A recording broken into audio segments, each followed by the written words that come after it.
Chị Lan lấy anh Minh vì anh hiếu thảo chăm chỉ. Mỗi cuối tuần anh đều về ăn cơm với ba má.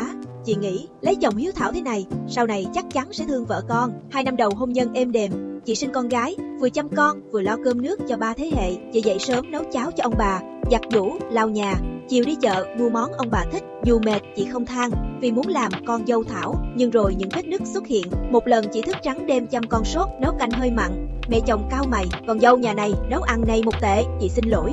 Tối đó chị khóc kể với chồng. Anh Minh thở dài, thôi em ráng nhịn đi, dù sao cũng là má anh. Câu dù sao nhiều nhát dao, những lần sau càng nhiều. Khi chị muốn đưa con tiêm chủng theo lịch, mẹ chồng phản đối.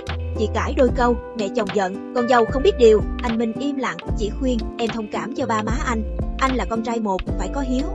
Chị Lan dần câm nín, chị không còn dám kể nỗi lòng, vì mỗi lần đều nghe, dù sao cũng là ba má anh. Chị thấy mình như người giúp việc không lương trong chính nhà mình. Chỉ cần sai sót nhỏ, chị bị giáng mác con dâu hư. Đỉnh điểm là Tết năm con gái lên 3, chị muốn đưa con về quê ngoại vì bà ngoại già yếu nhớ cháu. Mẹ chồng gắt, phải ở với ông bà nội. Chị nhìn chồng chờ anh lên tiếng. Anh Minh cúi đầu, em thông cảm, năm nay ở nhà với ba má anh nhé. Đêm ấy chị Lan khóc cạn nước mắt, chị ôm con ngủ mà lòng đau như cắt. Chị nhận ra chồng có hiếu thật, nhưng là hiếu mù quáng.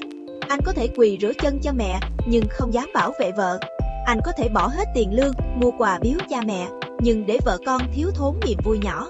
Chị hiểu, người đàn ông chưa tỉnh, dù hiếu mấy cũng không làm chồng tốt, không làm cha tốt. Hiếu mà mê, khiến anh đặt cha mẹ lên bàn thờ, vợ con để dưới chân. Anh tưởng làm tròn đạo con, nhưng thực ra dùng chữ hiếu trốn tránh trách nhiệm chồng cha. Tháng sau, chị Lan nói chuyện nghiêm túc với chồng. Anh ơi, em không bắt anh bất hiếu, nhưng em cũng cần được anh bảo vệ. Nếu anh mãi chỉ cúi đầu trước ba má mà không dám đứng thẳng vì vợ con, em không biết trụ được bao lâu. Hiếu là đạo, nhưng thiếu trí tuệ thì chỉ là gông xiềng. Anh Minh im lặng rất lâu rồi khóc.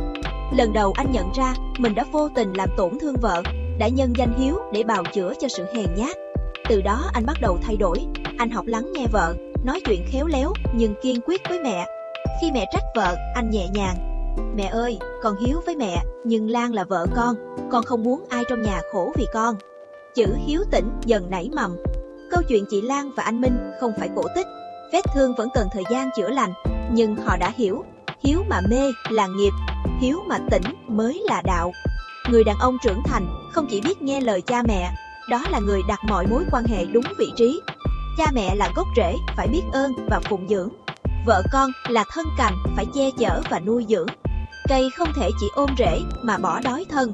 Người chồng cũng không thể chỉ hiếu với cha mẹ mà bỏ mặc vợ con chịu khổ.